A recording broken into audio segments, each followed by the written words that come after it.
Batman thought he had Black Mask in checkmate, but he didn't realize that Sionis was already one step ahead of him as the party animals hunt begins in Gotham. Can Batman stop Black Mask and the party animals before it's too late? Welcome to the Comicstorian Complete Story Series, where you get audio dramas of your favorite comic books, helping you decide what to go out and add to your collection. Today, we finish the first Absolute Batman arc, known as The Zoo, with Absolute Batman 6 by Scott Snyder. I hope you enjoy.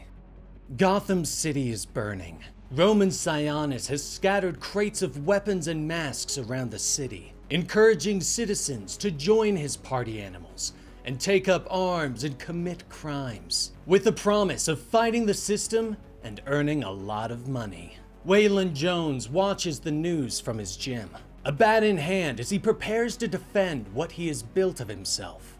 Suddenly, there is a sound of a breaking window. He turns and moves back through the shadows of his gym. "Oh, you picked the wrong gym. I'm the Croc, and I've been hungry for a fight," he calls. But a familiar voice answers him. "It's me, Way." Bruce gasps as he stumbles out of the darkness. Waylon moves to help his friend, but is shocked to find Bruce wearing a strange costume. Bruce looks up at him. His face was battered and bloody. "I'm Batman, and I need your help," he gasps. In the past, Bruce is sitting in the living room with all of his friends for a sleepover. Martha smiles and reaches for the light, wishing them all a good night and sweet dreams. But when she turns, a man is standing there with a gun. Maybe it's the same man who shot his father. Bruce isn't sure, but the man raises his weapon at the children. Martha steps in the way as the gun thunders in their apartment, and Bruce screams loud enough to drown out the echoes of gunfire. Bruce sits up sharply. The scream dies off as he awakens from the dream. He is alone, laying in his bed in the dark. Climbing out of bed, he heads downstairs to find his mother on the couch, looking through some family albums. "Mom, Bruce whispers. But she smiles at her son and motions him forward. "Shh, get over here," she tells him. Bruce nods and crosses the room, curling up on the couch next to his mother and putting his head on her lap. The present day. Mayor Gordon and Martha Wayne find themselves on the streets of Gotham, investigating one of the party animal crates. "What the hell is it with these?" Martha asks as she pulls out one of the masks. But Jim sees the crowd of masked citizens coming towards them. Everyone is armed. "Hey you! Stop blocking that crate!" a man says as he stalks forward, a rifle in his hand. But Martha isn't paying attention. She pulls on the mask and marvels at the HUD inside. "My God, Jim, the money he's offering!"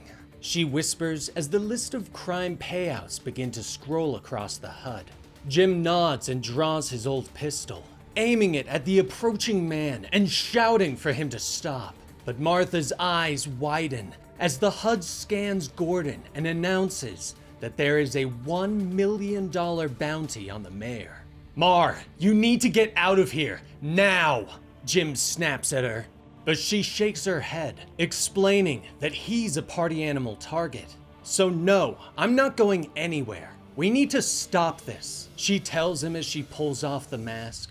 Meanwhile, Julia Pennyworth is riding the Gotham Metro. Her phone buzzed with a citywide alert that everyone should stay inside due to the violent riots. But the doors open, and masked thugs get on board, stalking towards her.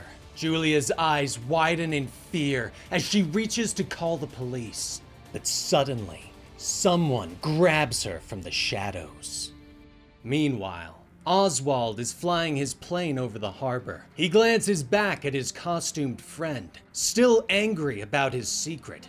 "You're f***ing Batman? And you didn't think it was something to mention?" he shouts at Bruce. But Bruce shakes his head as he pulls on his cowl and readies himself at the door. "I was trying to protect you, Ozzy.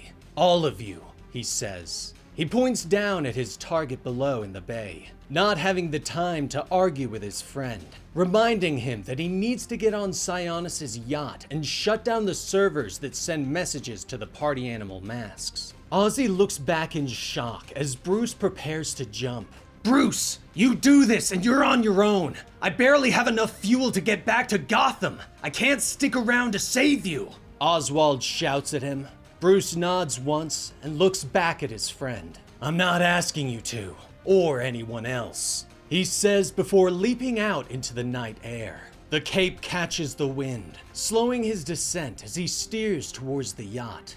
On board, Sionis' DJ is preparing to drop another beat, but he looks up at the last second to see Batman's boots slamming into his face. Batman moves quickly, grabbing hold of some of the life vests. He wraps one around the DJ and tosses him overboard. But Batman whirls at the sound of small approaching feet. "Kill you!" the little girl says as she slashes with her knife. But Batman just reaches down and picks her up by her purple hair. He stares at the girl for a moment before putting a life vest on her and punting her off into the water. Sionis' girlfriend comes up on deck, curious at the noise. But she stops when she sees Batman standing there, smiling menacingly at her. The woman shakes her head and turns, leaping over the railing and into the water. Batman stares at her for a moment, shrugs and tosses her a life vest. Meanwhile in Gotham, more civilians are approaching Jim and Martha, wanting the party animal masks and weapons. Gordon still holds his old service weapon ready. "Back away! For the sake of the whole city!" Jim shouts at them. Martha nods as she stands at Jim's back. "You can threaten all you want, but Mayor Gordon and I aren't giving you these masks," she snaps. But more masked thugs show up, aiming their weapons as they realize that Jim and Martha have bounties on their heads. "Check the values on them. They're each worth $1 million, one of the thugs shouts. At the airport, Alfred has saved Julia and brought her to his plane, but she glares at him, ordering him not to take off. "I have a life, Dad. I have people I care about. I know it's a foreign concept to you, but I need to be with them right now, while they're hurting," she tells him. Alfred nods, explaining that he'll bring her back to Gotham in a few weeks. "I've seen the aftermath in places where Black Mask does this kind of thing. Right now, I can't risk you being here," he explains to her. But she turns and glares at him. "There's no place I want to be less than on a plane with you. And I promise you this, if we take off, I don't have a father anymore," she snaps.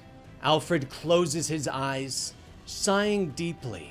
Finally, he turns to the waiting pilot. "Wheels up, Captain," he orders. Back on the yacht, Batman turns as Sionis leaps from the top deck, bellowing with rage. But Batman meets the attack with a kick to the criminal's stomach that launches him back. Sionis stumbles away, gasping for breath. "You still don't get it! You think you can stop them? You think you can stop anything?" Sionis gasps. Batman roars with anger and rushes at him, slamming into the villain hard enough to send him through the wall. "Go on! Keep talking!" Batman bellows. He grabs 2 bowling balls and begins to slam them into Sionis' head. The two go through the floor, slamming into Black Mask's secret chamber. "Tell me again how I don't matter. I love it!" Batman snarls as he hits Sionis again and again, the strange masks watching them. But Sionis isn't done yet, and he grabs a garrote and wraps it around Batman's throat, pulling it tight and drawing blood. Batman's vision begins to darken. Images flash before his eyes. Bruce sits on the couch with his mother. He finally looks at the photo albums that she is looking at. Images of his father as a young man. Pictures of Bruce's first steps. His eyes finally land on a picture that was taken at the zoo, the day his father died. Bruce can't understand why she kept that one. "I love this one," she tells him softly. She explains that no matter how hard times got in the city, Thomas was always hopeful, always saw the best in people, and he was always the most hopeful when he was with Bruce. She smiles and pulls her son close, tears glistening in both their eyes.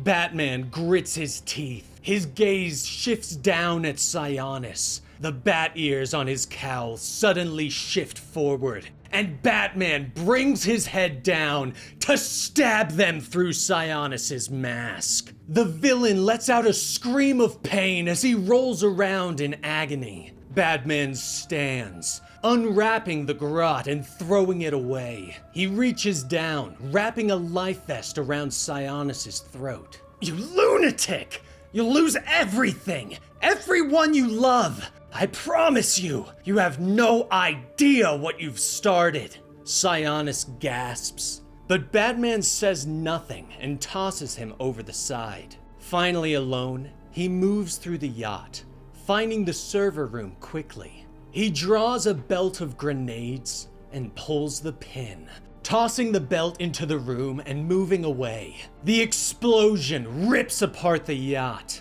sending it to the bottom of the harbor.